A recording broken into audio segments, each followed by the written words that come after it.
Hey everybody, it's Jenny, and I am here today to share with you a floral memory planner layout.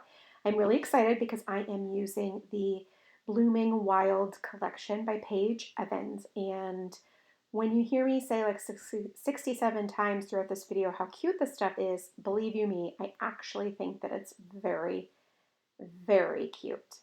All right, so I'm going to punch the holes in my Heidi Swap storyline chapters memory planner. That's a whole mouthful. And these come in bound books. I've cut them out and then I'm punching them and putting them in a 6x8 binder.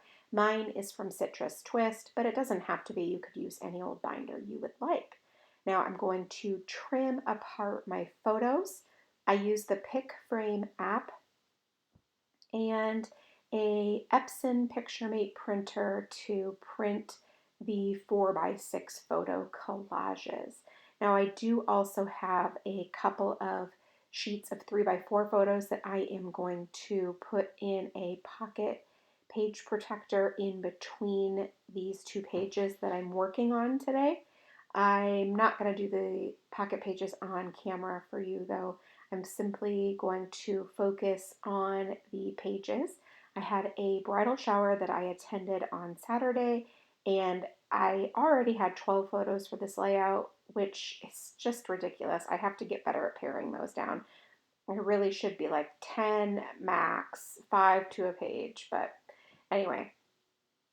So adding the bridal shower photos just was not in the cards for me. So I decided that I would do a pocket page. That's really part of the reason why I am doing a 6x8 album this year as opposed to just a disc bound planner, because I wanted to be able to add as many pocket pages as I wanted to. And so, yeah, I'm going to do it. Makes perfect sense to me. All right, so you can see that I am arranging my photos. I keep them on the days that they transpired unless they aren't important. So for example, a photo of my dog that's random, that doesn't have any bearing on anything, it wasn't specific to that date, it can go wherever in the week. I don't care about that. However, if it's like a basketball game, I would like to have it on the day that it happened, if possible. For the most part, these things work out. It's really never an issue at all. And I love that. I love that I can really, it gives me a great day-to-day view at what life looked like. Not an entire picture, obviously, because a person would have to do a little bit more, you'd have to use a daily planner to get more in depth for every single day. But I think this gives a great overview for the week. I am just flipping through the 6x8 paper pad from the Blooming Wild collection, and I want to punch a couple of rectangles. I'm just using the classic Happy Planner box, and not because I have any boxes, I actually don't. However, I like the size, and I knew that it would be really cool to just have that already done with that punch. So I did that. I'm going to place the left one horizontally and the right one vertically. It really does change the look of a cluster based on which way you place the paper. So I decided that I was going to do one of each. So in a cluster, I like to use 3 elements and sometimes 5, always an odd number. And I thought that over on the left-hand side one, I would start with the paper and then the big cluster of flowers and then a couple of little scattered flowers up in the sky. And then, but I just needed another phrase and another little flower to make it all come together just so perfectly. And then obviously on the right-hand side, I stuck to a couple of stickers and a paper. And then down at the bottom, no paper at all, and simply leaning very heavily on that cluster of florals with the little phrase sticker. And then I knew that I wanted to use something flying, so a bird or a bee or a butterfly or something down here at the bottom, just to give the impression of movement and draw your eye up the page. And that little insect slash bee works great. All right, so now we've got the basics down. So we've got the photos and we have the decorations, like the base of the decorations. So I'm going to go ahead and use, in this sticker book, there are just these little circle with hearts inside of them stickers. And I'm going to use those as bullet point stickers to write the appointments and the activities of the week. That's definitely the basis of my memory planner. It's not obviously, say, important. It's just that when I started memory planning, my first full year was 2016. My sons were, let's see, they were 15, 13, and 9. So we were crazy busy. I had three school age boys. We were going in all of the directions all of the time. And so I really wanted my memory planner to reflect that chaotic time because I knew it would not last forever. And so I knew that my life would change and it would morph as my children grew. And I just thought it would be really fun to capture that. So now at this point, I'm simply writing out the end of that, I guess, if you say. I've never really categorized that, so I don't know how to think about it. But my youngest son is finishing his freshman year of high school. So we are finishing up, we're on that end of parenting young children. And so I'm continuing this trend to show the dichotomy between 2016 and then now 2023, 24. You get the point, is that continues to change over and over and over again.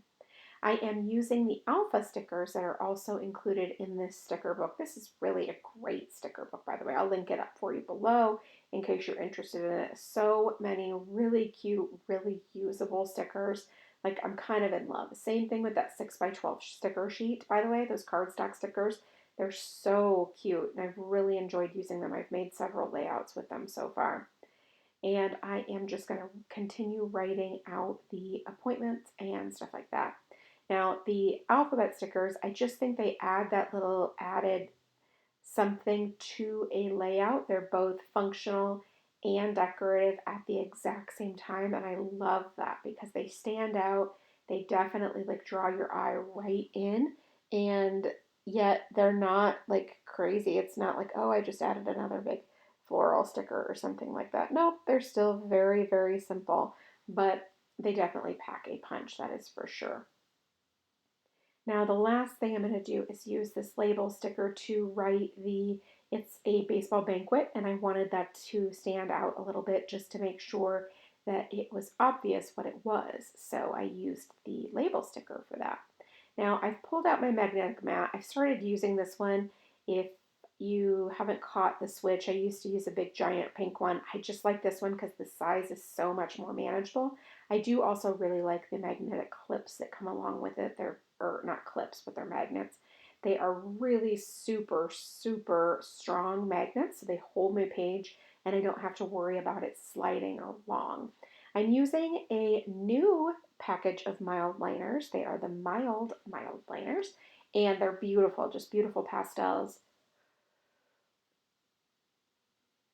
And they don't have any fluorescent color to them whatsoever. So I'm using the pink to draw the lines for my journaling. And again, I wouldn't have to do this. I could absolutely just use pencil and then erase it or whatever. But I like that added hint of color, and it just makes the layout feel cohesive to me, like sort of pulls it all together and gives a little tiny bit of contrast as well at the same time. So I'm still really enjoying that. And I love to find ways to put my supplies to use. So for example, I have a fairly extensive collection of mild liners. I really like them a lot, and I want to use them. So finding different ways that I enjoy using them in my projects works really well for me. So now you can see that the layout is mostly pretty much completed. I just need to, add a couple things. I want to add a couple of these little washi strips. They're not really washi, they're just stickers, but they sort of mimic border stickers, if you will.